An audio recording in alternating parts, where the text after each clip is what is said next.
Anyways, Kim Pao Fans Club tumanggap din ng parangal sa Gawad-Dangal Filipino Awards bilang Star Icon Fan Club ng love team ni Kim Chiu at Paolo Abilino.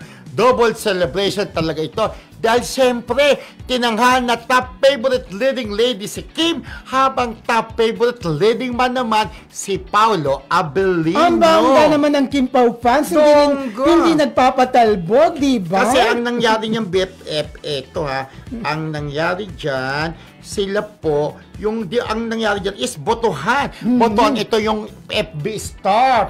So talaga, gumastos sila ng gumastos, may pakita lang nila yung pagmamahal nila sa Kim Pao. Itong mga panay. Gawad-Dangal Filipino Awards kung saan nanalo tayo. Yes, kami din po ay awardees. Kami po. At ang tumanggap po ng Star Icon Fans Club of the Year 2025 ay lahat po ng mga fan club nagsama-sama na po ay ang representative nila ay ang Kim Pao International na si Joy at ang Kim Pao Squad na si Elsie Diaz Meru. Sila po ang tumanggap ng award para sila yung nanalo best fan. Yes, congratulations sa Kim Pao fans sa karangalang. Yes, diba? At syempre kay Kim Chiu at kay Paolo, kaya lang hindi sila nakarating. Dalawang award dahil may taping sa Cebu, tama ba?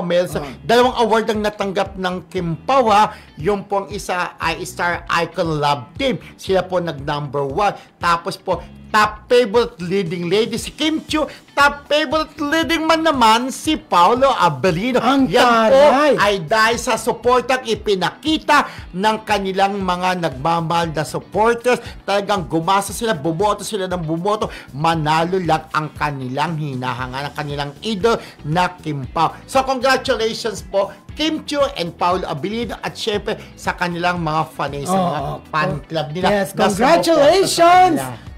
Talagang umaani ng mga parangal ang Kim Pao. Yes, abangan nyo po yung kanilang bagong serye, malapit na. Ang The Alibay.